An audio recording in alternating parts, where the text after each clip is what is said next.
Hello friends, welcome back to the new video. If you are the new viewer on my channel, so don't forget to subscribe my channel and like the video. So today's video title is how to change screen timeout in oppo phone. So let us start our video. Firstly, you have to move up. You have to see here many app icon. Click on the setting icon.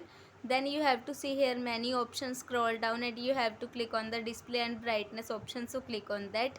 You have to see here many options. Click on the auto screen off option. Other name of auto screen off is called the screen timeout, so click on that.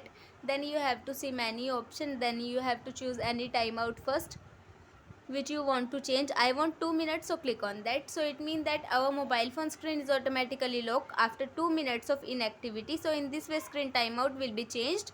So I hope this video helps you. So please subscribe my channel and like the video. Thank you so much for watching our video. We will meet you soon with next video. Thank you.